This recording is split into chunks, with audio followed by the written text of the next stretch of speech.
All right, I am Colleen with Island Books, and I am here with Erica Bauermeister to talk about her new memoir, House Lessons. It's not new, it came out about a month or so ago, but we are really excited to chat about it, especially in the fact that we've been here in our homes during this pandemic, and her lessons seem even more important now than ever. So, in case you're not familiar with Erica, though she's not a Pacific Northwest native, Erica was born to be among the trees, silt, and towering mountains. As we learn in her book, House Lessons, she has worked tirelessly on the projects she is passionate about, whether that's women writers, her family, homes, her own fiction. She is the author of a couple of collections of women writers, The Scent Keeper, The School of Essential Ingredients, and many others. We welcome Erica today as we investigate how House Lessons came to be and the many personal lessons and passions she discovered through the process of renovating her home. So we welcome you all, and we welcome Erica. Thank you. Nice to be here. Yeah. So let's just begin. How did you decide to write the story of the renovation of your home in Port Townsend?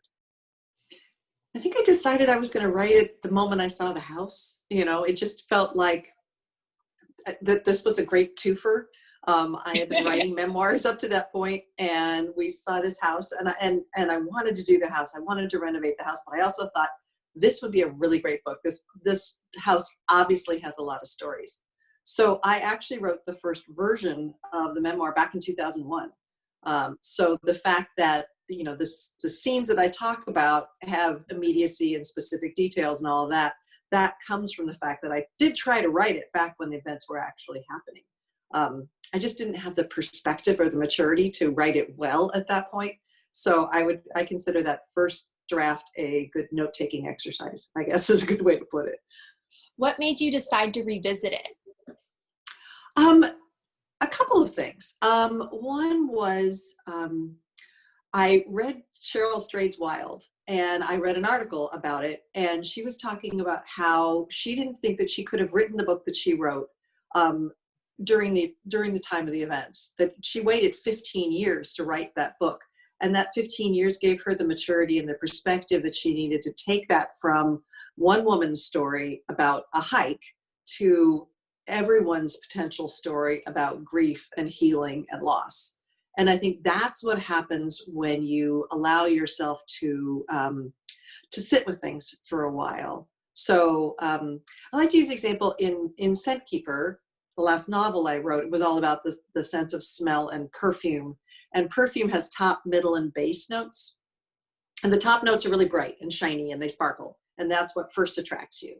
And to me, that's the equivalent of, in a memoir or in fiction, that's the details, that's the scenes, that's the specifics, that's, the number of rats, or, what the house smelled like, or what it was like to use your muscles to, sledgehammer, plaster, and laugh. But then there's the middle notes, which are also called the heart notes. And I think those are the lessons that in fiction, the character learns, or in memoir, the author learns. What are the life lessons I got? What did I learn about being a parent, about doing a renovation, and those kinds of things? But the third level, the base notes, those are the ones I think that take the longest to learn. And that's when it makes that transition from being my story to being anybody's story. And that's where it's, what does it mean to live in a house? How does that affect your life? Not just my life, but your life. What's it like to be in a marriage, you're kind of in the middle of your marriage and feeling like things need to change? Or what is it like to be a parent and thinking, I might not be doing the best job anyone could ever do at this, and those things are way easier to write after the fact. So the fact that when I was rewriting it in 2015 and 2016, my children were now fledged and grown. I hadn't totally screwed up. They're wonderful, intelligent adults. And that allowed me to be, I think, far less defensive. And it made it easier for me to point out where I did mess up. because my entire, stake as a parent, it was okay. I didn't screw up, I screwed up sometimes, and it made it a lot easier to point that out, I guess is the idea. That's really interesting. I never think about the humility or the universality when I read a memoir, but I guess because frequently I think so much about it as this specific person's story, but the reason why we read it is because we see ourselves in it, Yeah. And obviously, as I said before, a lot of us reading this book, you couldn't have had better timing, really saw ourselves. Yeah, there is that. Everyone is taking on house projects and working through seeing all the things that are happening in their house because they're actually being present, living there. Has there been anything that's changed in your own life in terms of how you see your house, as many of us have during the pandemic? Well, I'm remarkably grateful to be in this house. In fact, my husband and I were taking a walk the other day, and we were saying, how many little things had to happen in order for us to be here during this time. And it's Port Townsend is a lovely place if one has to hunker down. It's our infection rate is low. There are places you can walk, and this house is it's where I would always choose to be. So and kind of the joke is that authors are the original self-isolators. So if you look at my average date, it hasn't changed that much. So there is that aspect to it.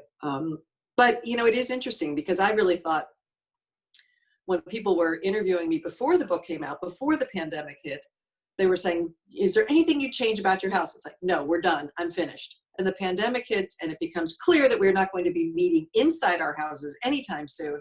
And all of a sudden, I'm talking to the architect going, we need to build a pergola off the lower deck so that, people have a place to gather outside. And all of a sudden, I am paying attention to the outside of my house in a way that I never have before, and seeing it as a potential social space. That's super interesting, especially because in the Pacific Northwest, many of us only use our decks like 3 months out of the year, or our outside spaces. And so to think about it as a more permanent, intentional space rather than just a place for barbecues is very important.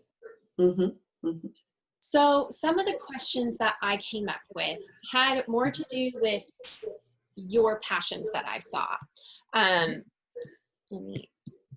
So it seems that you have this intense emotional intuition with your relationship with your house. It's everywhere. You're like, I am speaking to this house. I'm feeling what it wants. And it's beautiful. I think it's how a lot of us want to be navigating our life, but don't always know how to. So how has that spread into other aspects of your life? Is the intensity or the, because it really seemed like you had to learn to listen to it in order to make the house become what it needed to be. Did that spread into other aspects of your life? Well, I don't think that it's completely coincidental that, or not coincidental, that I started writing fiction after we did the renovation. Before that point, I was always trying to write memoirs, and then I got the idea for the book. But I think part of that was the process of going through the renovation and getting confidence in myself, my muscles, my opinions, and also seeing what worked for me. I spent a lot of time by myself when I was out here. The guys were working there, but contractor guys don't really talk to the women on the site, so I was kind of by myself. And I grew up in a family. I got married. I had a family. I was almost always with other people, and this was an opportunity for me to really, how heavy of a sledgehammer can I pick up? How many walls can I take down? What does it feel like? What are the emotions that are going through my head as that's happening? And I think that level of trusting myself was really, really important when I went to write fiction. And that ability to listen to a house helped me learn how to listen to characters, because I had to be willing to believe that I didn't have all the answers. That was for sure. That's beautiful. I love that. So towards the end of it, you start to realize that, spoilers for everyone, that you need a place just for writing, that there were these communal spaces, but you didn't have a space just for you. And you did a lot of really wonderful research on what writers' spaces look like, which I just devoured that part. I thought it was so interesting. So how do you think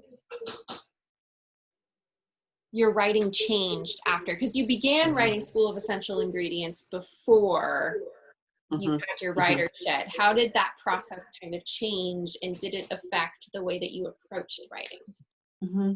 And several things changed how I approached writing. So when I started writing School of Essential Ingredients, I had 2 teenagers, a full-time job, and we were living in Seattle. And so when I started out as a writer, it was any 10 minutes I could grab. There was no particular schedule. I would work intensely with clients, and then maybe I'd get a week off and I'd write like crazy, and then I'd go back to it. But there was no predictable pattern. And I think that has a lot to do with why I wrote interconnected short stories that form a novel, as opposed to a whole arc. To me, it makes sense that my only novel that's an entire arc following one character didn't happen until we moved out to Port Townsend and both my children were out of the house, because I could finally have the room in my head to think about it. So initially it was very kind of peripatetic, moved all over the house. I wrote one character in the kitchen, another character in the bedroom, another character wanted to be in the living room. I just took my laptop wherever the characters wanted to be. When we moved out to Port Townsend, and I got the writer's shed, and my children are fledged, so my time is more my own. My joke is that now I write like a man, because I get to say when I write, and I get to control that, and I get to put boundaries on it. And the writer's shed had a lot to do with that. I mean, I get up, I go down there at 7:30 in the morning, and that's all I do in that space is write. There's no internet. There's no social media. There's no email. And that's all I use that space for. I don't let anything else touch that space. And it's this architectural cue. And I think that's the lesson that can be learned. It's a luxury. It's a wonderful luxury to have a writing space that's separate and your own. But the reality is you can take that lesson of dedicated space for creativity and apply it, even if what you've got is a tiny house. You've got your 800 square foot house and you have to share it with somebody else, and there is no separate space. So what I often tell my writing students is take that concept of cueing yourself, and you can do that through, there's a kind of tea that you only drink when you're writing. There's a smell, there's a candle you only burn when you're writing. Use your other senses to cue yourself. There's a chair that you only sit in when you're being creative. And that can be, even if you're not a writer, what you want to do is just say, I want to give myself this 45 minutes a day just to read, or to knit or to paint or whatever it is that you want. And then you designate that space and you designate the rituals that go with it, because rituals are architecture too. And they can help you do that. So when I walk through that door of my writing studio, that's the cue. But you can have all sorts of different cues. It's just up to you to figure out which one you want to do. That's wonderful advice. I think everyone can take pieces of that. And I think that there's been so much attention towards those cues when it comes to like having a clean sleeping space, or, yes. Figuring out, and it's as of late, like figuring out how to be productive while working at home. What does that look like? And so much of those are cues, but I think that we don't talk enough about the fact that we need cues to be creative, because otherwise life filters in and you don't make space for it. Yeah. So my nephew, in order to get himself to realize that he's working, every morning he takes a walk around his block so that he goes to his office. he sits at his girlfriend's desk instead of his desk. She's out of the country right now. And so he uses her desk. That's his work desk. And then at the end of the day, he takes a walk around the block and he comes back home, but he established these patterns to get himself so that because he is going to be in the same apartment. So he's got to figure out how to make it feel different. And yeah, that's what we do. It's hard. So how have another aspect that you touch upon in the book is your life as a realtor. And you don't go deep into it. You just definitely reference it all the time. And I think that it creates this level of, but what would have Erica been like as a realtor, as she has this such emotional connection with houses? And so I was curious how you managed your instinctual ideas about the client, about houses, while working with clients, and what that journey is like, because so much of our media is still tied to, so many of us are obsessed with HGTV for a reason of like, what does it mean to create a home? What does it mean to be functional? How did you, filter your passions for your clients, and what was that experience like for you? Well, I had to learn pretty early on, that House Lesson starts with that quote, buyers are liars. And every real estate agent I know goes, oh my God, I can't believe you actually put that in your book. That was probably the most controversial thing I put in the whole book, because buyers are liars. But it's something that every real estate agent says, because, we talk to our buyers, they say what they want, and then they buy something that has nothing to do with what they have talked about for the past however many months you've been working with them. They end up buying something completely different. And so from the very beginning, I had to learn to jettison my belief that I was in any way in control of this process. But what happened was really interesting. So two things I learned. One is that vision, that ability to see what it would look like if you took down a wall, or even if you painted a purple room yellow. A lot of people don't have that vision, and I assumed everyone did. So that was my first learning lesson, was that actually remarkably few people have that kind of vision.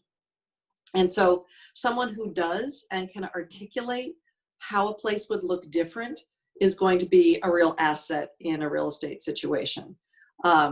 And so that was fun.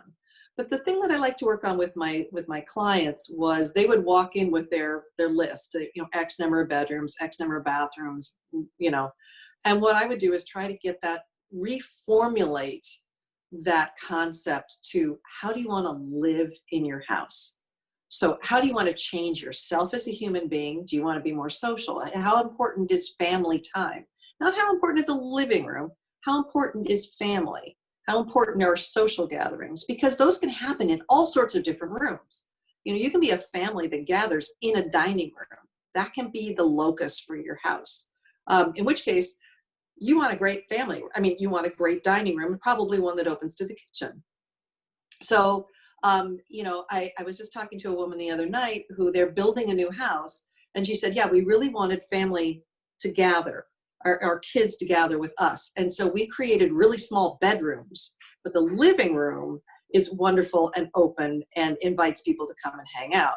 And so I think that we can do those kinds of things if we pay attention. Like, for example, you've got a teenager, you can't get out of bed, right? Okay. If that's a goal, you think about, okay, I want to put that kid in an east-facing room if I can, because then the sunlight in the morning is going to help me do my job and get that person out of bed. It's just that kind of thing, which has nothing to do with how many bedrooms or how many bathrooms. It has to do with how you move through your house on any given day. That's so evil. Putting a teenager in an It's really subliminal. I love it. I was like, oh no. But yeah, I think just reflecting on that and thinking about our bedroom is in the back of the house, which is on the west side. and there's only a very small window that goes to the west, the other windows in the north, and so it's always really dark in there. And so we end up don't spend any time in there until we're going to bed, which makes it so much better for us, because then we're not just like hanging out in this room all day.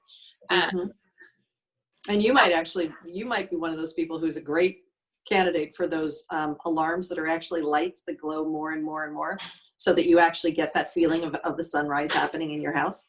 I think that would be really good for my fiance, but I will sleep any time of day with any sort of light. I will just sleep through it, which he gets really mad about, because I leave all the windows open, but this is not about me. So basically, do you have any funny anecdotes of interacting with clients that just ended up with the complete opposite of what they had expected? Oh yeah. I mean, the one about the garden becalmed cottage really did kind of come from a client of mine who was moving from a big house with a huge yard, and she said, absolutely, barely no yard. I'm so tired of taking care of this yard. And we need to make sure that each of our kids has separate spaces. And they fell in love with this gorgeous house. It's kind of near the Finney Zoo. It's one of my favorite houses in Seattle. And I saw the listing come on. I was like, well, it's gorgeous, but it's got 2 bedrooms and it's got this gigantic, it's just surrounded by this very intricate, overgrown garden. That would be all you do is this garden. And I didn't even send it to her. It's like, I love this house, but no. And she sends it to me and says, I want this house. It's like, fine. We've been looking for months. And I was like, okay, yep, there we go. And she bought it. And they remodeled the whole thing to give their kids more bedrooms. I mean, they were willing to do that because they loved the character of the house. And I think that's part of it, is when a house has a personality. We fall in love with that personality. We do the same thing with people. We don't always pick the people that anyone thinks we should pick, or is a logical pick for us. We pick the thing that speaks to us.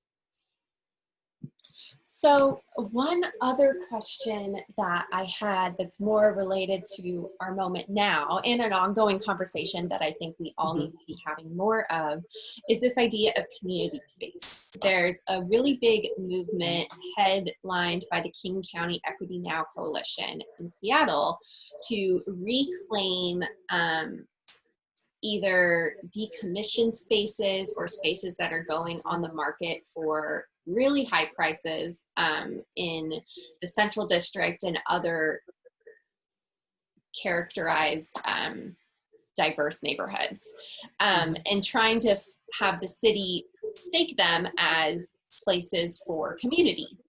So my question is along of the importance of these spaces and how having community spaces shapes neighborhoods.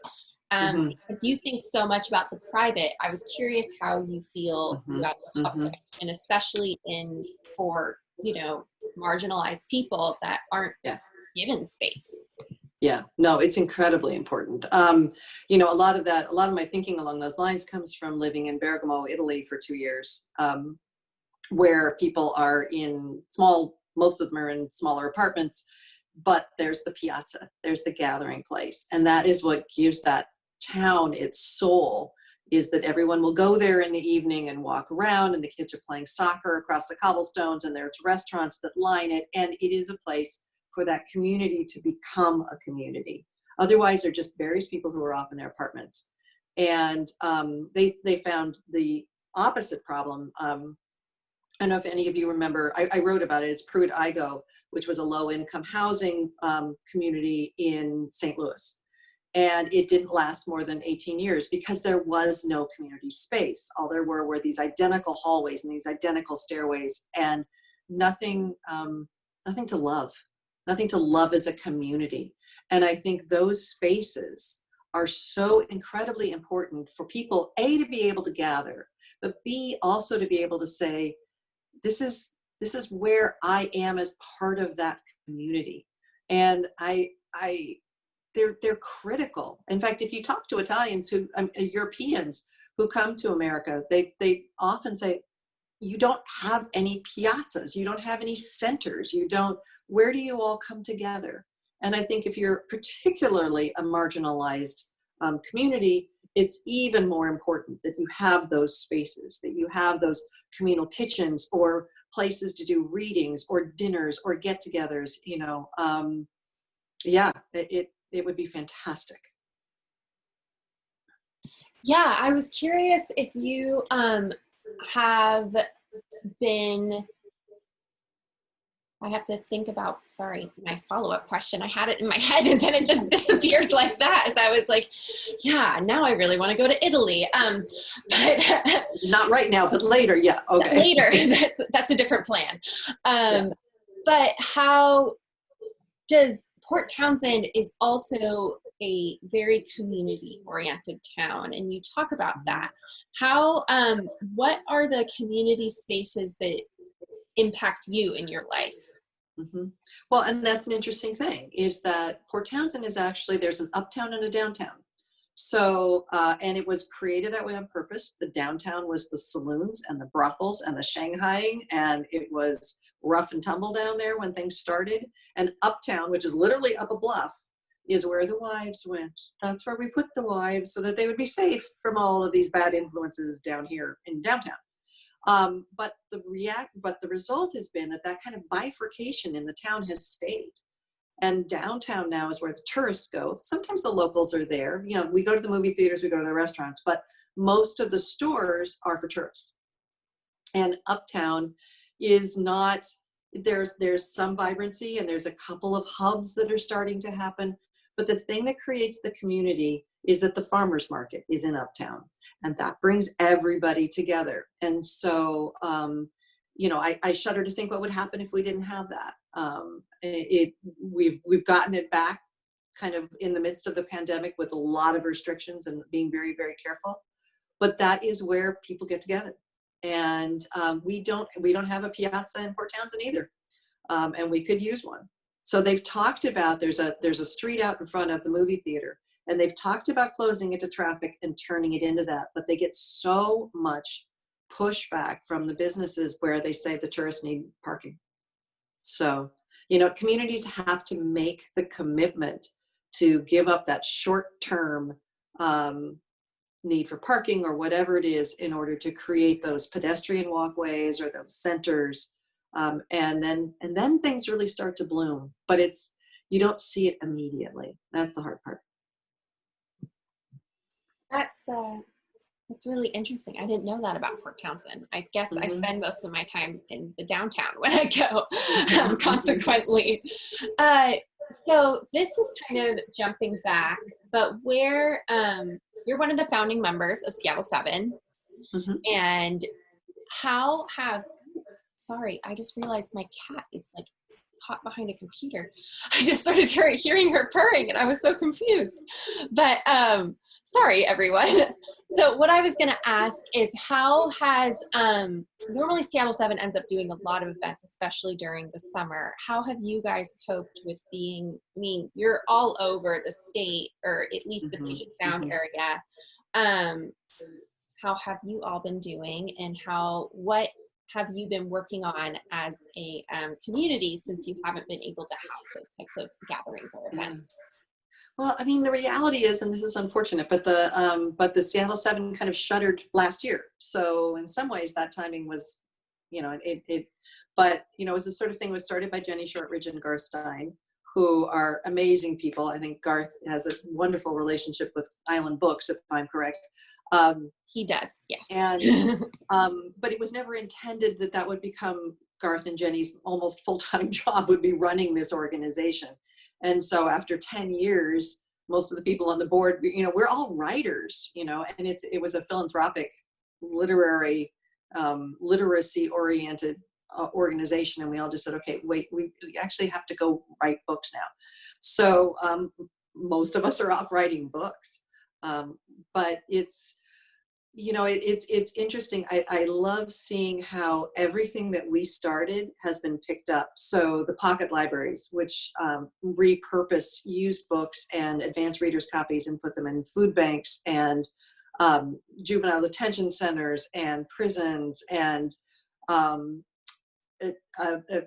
domestic abuse shelters, that has been taken on by the Seattle Review of Books. And Hugo House has taken on Right Here, Right Now, which is the writing conference we started. And so all of the things that we've known and loved are still perpetuated. And that's great. That makes me really happy. That's fantastic. Yeah, I guess I just missed the memo about that one. But well, we tried to people were bummed. We kind of let it glide slowly, quietly off. Well, I know that we had done a couple events, especially because Garth has it as his bookstore. And so we have done a couple of like barbecue events or things with various different authors to support you guys and do different types of fundraisers. So it's good to know that those efforts are still being continued on, especially the book donation ones. I think that we had used those a couple of times to be able to get our arcs to the right places. Exactly.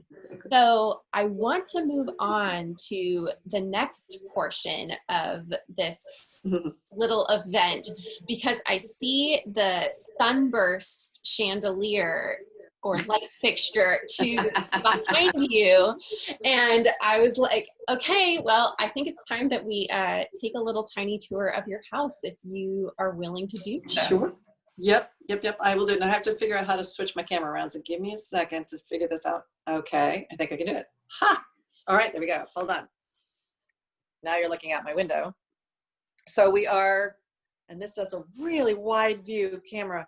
So we are starting in the sunroom, which is the room that we added on. If you've read the book, you'll recall that we cut the original kitchen off the house. And then for 10 years, we couldn't afford to put anything back on that side of the house. But then when we moved back in, we created this sunroom, which is 3 sides, windows. And then you go through the French doors, and here's where it gets really geeky architectural. This width is the same width. You see the opening between the dining room and the living room. That's the same width. And that width is going to continue. That is going to be the same dimensions throughout the house. So this is the dining room with, yes, indeed, the light fixture. And I'm going to see if I can make this do a good job. Yeah, so there's the view, and you can, if we're really lucky, I'll be able to show you Mount Rainier later. And then if you'll recall, we had to find a kitchen. And so we opened the dining room to the kitchen. And again, we have that same kind of open, partial opening, same trim, same everything. That's a trick that you do when you're doing remodeling, is to make sure that the finish detail stays the same, so that what the new part of your house feels like the old part of the house. And so this is the 4-butt kitchen. So you can see there's 1, 2, 3, 4 prep areas. And everything is ridiculously organized. And then, well, that's my husband's sculpture. I told you he was a sculptor, right, originally? All right. So then we're coming into, this is the living room. And the interesting thing about the living room is that originally, you can see the partial opening to the entryway. So originally, this room, the entry and the living room, were all one room. And the architect said, we need to create an entry for you. And so he put this divider between the 2 rooms to create an entry, so that it didn't just one big amorphous space. And these are the stairs. Where Go ahead. I was just about to ask, where were the servant stairs originally? So the servant stairs were, when I showed you my husband's sculpture, there was a door right next to it. That's where they were. So kind of right off the dining room. And this is where the stairs weren't and now are. So these are the stairs that we put back in. That's the front door, which is probably the only original door still. Well, no, the doors are all original. And then I'm going to show you just a little bit, because the nook is such a fun thing. So this is that little nook. If you'll recall, we talked about where the servant stairs came up to the main stairs. There ended up being an extra space. And so that's what we put there. And then I'm going to show you, you get to see my writing shed from upstairs. So this is the living room. And so the living room ended up being smaller than it could have been. This is one of those cases where sacrificing some space in order to get a sense of narrative flow, I guess is what you call it. So here's the entry. And then you say, okay, now I'm going to change from my outside person to my inside person, and I'm going to move into the living room. So even though this living room is now smaller, it actually functions better than it did when it felt like one big space. And then this is the, so, and these doors, these French doors is where that god-awful chimney and fireplace were. So you can kind of, those of you that were mad at me for getting rid of the chimney, imagine where those French doors are if that was blocked by a big black chimney instead of that view. And hopefully you won't be mad at me anymore. So out on the deck, this is my attempt to grow things where deer will not eat them. And then that's the writing shed down there. And then this is the orchard that was completely overgrown with ivy. And then there's the town out there. That shed is exactly how I pictured it. It helps Yeah, that you had a drawing, but still. Mm-hmm. And I'm going to walk you back quickly. Sorry, hope you don't get seasick.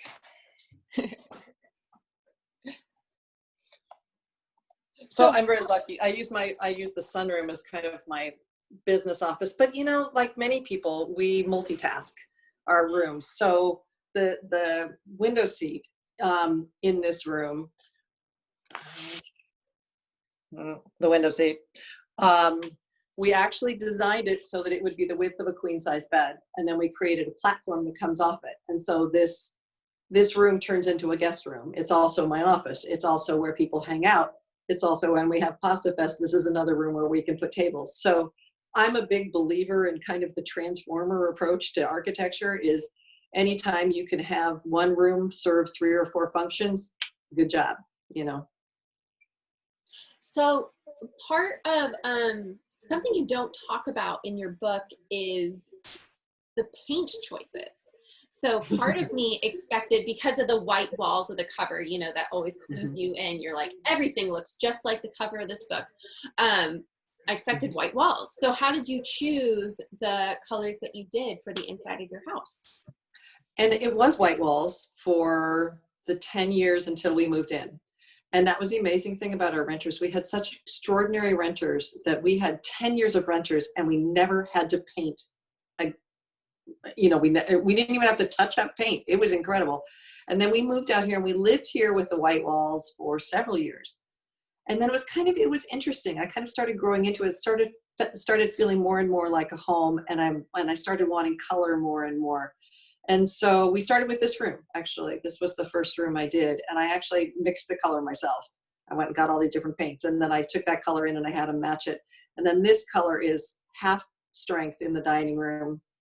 And then I just kept moving. But an interesting thing about color that I learned when I was doing real estate is you can really use it both to modify your mood, but also to modify how you feel about your house. So if you have a really small house, I would do this. Sometimes I would have a listing that was really small and we would want it to feel bigger. And so if what you do is if the color choice you choose flows naturally out into the colors outside your windows so that it feels like one thing, your house is going to feel bigger. Now in this case, because we've got this kick-ass view out there, and I want this room to frame that view, and that view is predominantly blue and green on a sunny day. It's blue and green. And on a rainy day, it's silvers. So what I wanted to do was pick a color that was chromatically on the other side of the scale, which is why plus I like yellow. But yellow is going to serve as a framing device for blue, and it's going to make you look outside more. The other thing that I always tell people to be really careful about is when you're choosing your paint colors, to think about the flow of your rooms kind of like chapters in a book. And each room is going to have its own personality, but it's also part of a larger story. So you always want to make sure that each room flows to the next. You don't want to have this abrupt change in color between one and another, because then your house is going to start to feel smaller and kind of chaotic. Exception, if you've got a teenager that wants to paint their room like bright purple and make that distinction between the rest of the house and their room, okay, they're making a statement, you might want to go along with it. Because it's cheaper to let them do it with paint than many of the other ways of acting out in the world. Yes, I remember that being very distinct when we, as a child, of moving into a new house and our parents saying, okay, this is your space. You get to choose whatever you want in this room as your house color. And bright blue and bright pink. And yep, much easier than speeding tickets. So, yeah. Very smart. So I want to take this opportunity with about 15 minutes left to ask if there's any questions from the audience and the participants. We ask that you just put any questions that you have into the chat. I can keep asking Erica questions, but I figure it's more interesting to have you guys ask the questions that you would like to ask. Yeah, so I will look towards those. You can send them to me individual, just to me, or you can send it to everyone. Doesn't really matter. But in the meantime, Erica, I was curious if you've been working, I know you mentioned that you were working on the paperback version of this book that's going to be out in February, March-ish. Is there anything that you're currently working on writing? Yep, I am. So I'm back to fiction. I think this is probably, I mean, I hate to say never, but I think this is probably the one nonfiction book that I will ever, memoir book. My life is not that exciting. This was an interesting thing that happened, but I think we're kind of done with my life. And I really do enjoy living through other people's lives a whole lot better. So I'm back to fiction. I was writing this dark, snarky feminist thriller under a pen name. And when I was writing it last summer, Scentkeeper wasn't selling. I had nothing to lose by writing under a pen name. And then Reese Witherspoon chooses it for her book club, and all of a sudden I have name cred. And so my agent said, you're not writing a dark, snarky feminist thriller under a pen name right now. You can do it later, but you can't do it now. You got to write something under your name that seems a little more like something you would write. So I am writing, I'm working on a novel. It has everything to do with how differently we all see things. Like, basically the concept is we all read the same book, but no two people read the same story. And I think that right now in the world, that is becoming more and more clear, and we need to do everything we can to learn how to talk across those differences. And so it's, I started it before the pandemic, but it has just seemed more and more relevant the farther we get into this.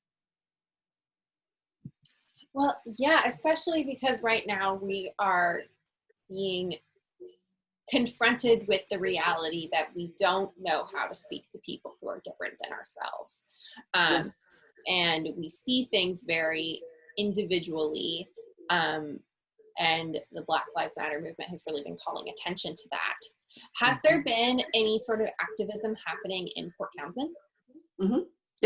Yep. I mean, we are an extraordinarily white community out here. They're small too.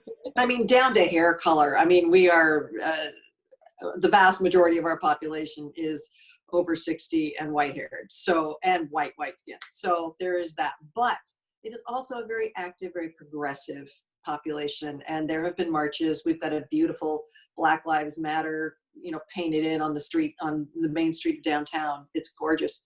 And there's been a lot of kind of community action and education going on. So that's great. I mean, it's just incredibly frustrating to be in the midst of a pandemic where, we can't go into Seattle. Even if we could, we shouldn't, we're not supposed to be spreading this thing. And so to be forced to sit on the sidelines and, it gives you time to educate yourself, which is not bad.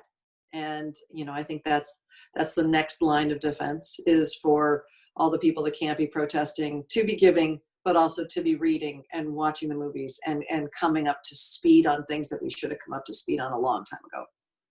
I think that's really well put, is that we're being forced to pay attention. So if we've been doing all this work, internal work anyway, it's time to be doing internal work on things that we need to be doing internal work on. So I got a couple questions. One is from Natalie, who asked, do you find that people are now driving by your house? Like the Goonies house in Astoria, or like the Hollywood Stars home. I even had a friend who said, oh, I was just in Port Townsend and I forgot to go look and see if I could find Erica's house. And he's like, how would you know what it looked like? But do you have that experience? Well, I mean, the Seattle Times Magazine thing was actually did it as much as anything. But the week that magazine article came out, and our house was on the cover of it, and we were actually out of town. We were actually in Hawaii, so I don't know how many people drove by while we weren't there. But that the week after we got back, it was the only time in my life I've ever walked through downtown, and people have kind of gone, you. So and if I go out and garden, people stop all the time. It's kind of fun. They're like, that's the house, isn't it? It's like, it is. But so far it's just been lovely and not irritating in any way. So yes, I'm glad people are being polite and not being creepy or weird, as far as you know. Because that is the day somebody comes and knocks on the writing studio, then it's gone too far. But, no, thank you, private space. Another question I got, and I'm going to read this. I'm not wearing my glasses, so I have to get really close. So it says, while reading the book, I worried until about page 180 when things changed for you. No longer did I worry about the bedrooms for your children, but I worried, what if you had all moved right in? Where would they have a bedroom? What would you have done as a family? And then she says that this is Pat Martin from Providence Point, and says hello. Okay. Well, there are enough bedrooms in the house that would have happened. And what happened was, when our children didn't move into the house and we moved out, they became our offices. But, so there's actually, we have, and again, they serve dual purposes, but we actually can sleep 12 people in this house. Some of them are on floors, but we designed the house so that we could do Pasta Fest out here and actually put everybody up overnight. Pasta Fest has gotten so big that we now are putting them up in all the neighbors' houses too. But we do fit 12, and my husband and I go down and sleep in the writing studio. So that's really fun. I like that. And it's not like we have a lot of bedrooms. Again, that's the multitasking part of any room. So another question is, do you have any particular insights for apartment dwellers? Your size, obviously your house isn't gigantic, but it's a house. How do you create space in really small spaces? And I think, again, that it comes back to that architectural cue concept, is how do you want to live inside that house? And to be honest about that, if you're someone who, liberate yourself. If you're the kind of person who doesn't want to eat at a dining room table and will never want to eat at a dining room table, don't worry about it. Don't have one. Make your living room table is something that you can sit at on the floor, and that's fun. There's a lot of ways to gain more space by just being honest about how you like to live. If you're in a really small apartment and you can Murphy that bed up and that fits into your lifestyle, great, do it. I think that you can, I was talking about making sure that the colors flowed from room to room, but you can also do that by simply painting one wall and saying, okay, when I'm facing this wall, that's, and it's this gorgeous orange color or whatever it is that makes me feel creative, that's the color that cues me to do that behavior. But you don't need a whole room. You can just designate a part. All you're doing is taking the same concepts and using them kind of in miniature. If you can't go outside, so I talk a lot about using those architectural cues to get ourselves outside. And, but if you're stuck in an apartment and you're on the third floor and you can't get outside, that's a really good reason to have a window box that's got herbs in it. And that forces you to open your window and water the herbs and smell that, smell what the basil smells like and the oregano smells like. And that's what I did when we lived in Italy, that's how I got outside on a more regular basis. And it's the same concepts. It's just on a smaller level. I like that. I like thinking. I feel like I have to digest everything you say and think about it for a moment. Like, yes, how do I want to live? My one other question is, having a writer mother and a sculptor father, are your children following in your artistic footsteps? You obviously have, creative roots and have created a creative culture in your family. Well, my daughter turned into a therapist, so there's that. And our son his day job is software, and his aspiration is to be a novelist. So he kind of he's making everybody happy. So they've turned into really fascinating people, but they have kind of stayed, they've stayed close to what we do. It's true. None of them have gone terribly outlier-like. That's so interesting. It's you're right. Your son is like that bridging in between of you and your husband. Well, that's the end of the questions that I have received from the audience. We have about 5 minutes from the end. So I was curious if you had anything that you have been wanting to address or say about your novel or your memoir, and I guess The Scent Keeper too, your novel, which congrats on being a Reese Book Club pick. If there was anything that you wanted to speak to further. I think I discovered Christopher Alexander's work when I was in the early stages of writing House Lessons back in 2001. And it was kind of fun because I found that book. I was on Whidbey Island and I went into Moonraker Books, which is one of those bookstores like Island Books where you walk in and you think you know what you're looking for, and then you find a different book which is exactly what you need at that moment in your life, which is why we need bookstores like crazy. But I found Christopher Alexander's work, and he's the one who went through and watched people as they were living in their spaces and developed the 257 patterns of how they lived in their houses. And, he watched, and it's like, okay, people don't go out on decks that are less than 6 feet deep. They just don't tend to. If it's a dark hallway, they don't tend to want to go to the end, and then to pay attention to that and figure out how to work your way around it. But I would say that the fun thing to do is to watch yourself in your own space. If you're buying a new house, it's great to think about how you want to live. But if you're in a space already and you're not planning on moving anytime soon, then you can watch how you do live and think about, okay, what rooms am I using? So this is a fun exercise to do. It's going to be included in the paperback, but I'll give you guys a sneak preview. Is we have people who are in book clubs draw a map of their house, so basically the floor plan of their house in a very rough sketch. And then in each room, you mark kind of the architectural elements of the room, whether it's a fireplace or a window seat or windows or whatever it is. And then you put a heart in the rooms where you spend the most time, and you put a sad face in the rooms where you don't. And you write adjectives in each of the rooms to help you figure out how you feel in each of those rooms. And then you look at the whole thing and think, okay, how can I change that? And it was really interesting. I did it with a book club the other day, and one of the women said, yeah, I love my house. I love the back of my house. It's bright. It's got these windows. It looks out to this big view. That's where I spend all my time. But I don't like this other part of my house. And it faces north, and the room is small, and it's kind of cozy. She said, that's where my husband spends all his time. I said, okay, and so then, we were talking about it, and she's like, well, what can I do to change it? It's like, well, you could change it. You could change it a brighter color. But on the other hand, your husband really seems to like going there, and that gives him a space, and it is answering something for him. So good. You've just figured out what makes both of you happy. And isn't that great? Now how can you take that information and move forward in your life?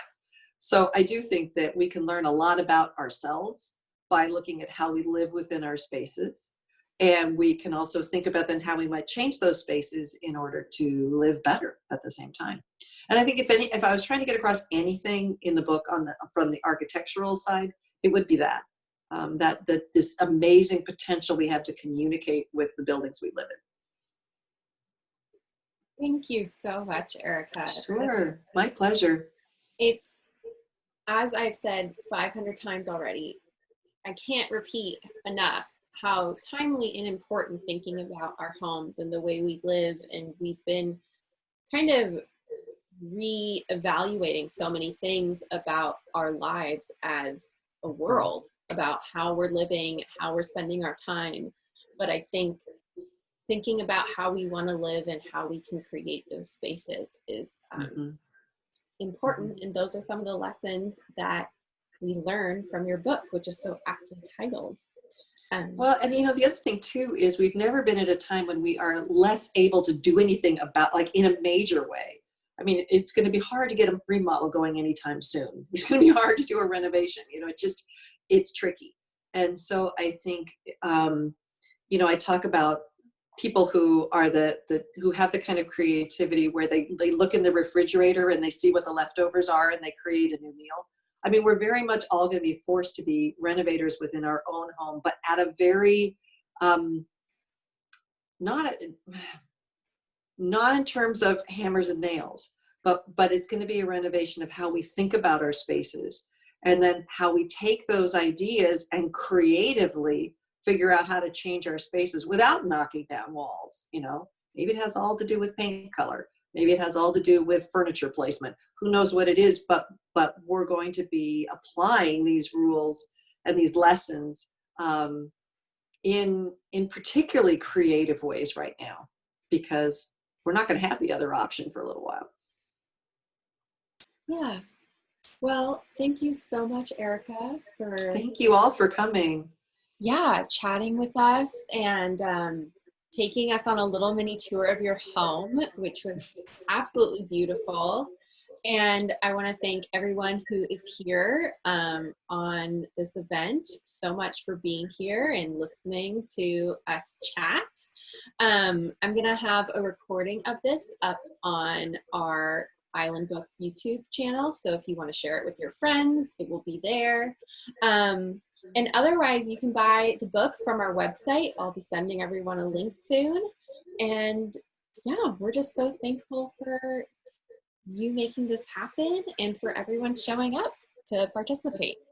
Well, and again, please support your independent bookstores. They are, I would not have a career if it wasn't for independent bookstores. I mean, they picked up School of Essential Ingredients and ran with it. And without that, I would not have been able to write. I wouldn't have had the sales, and that's what it all comes down to.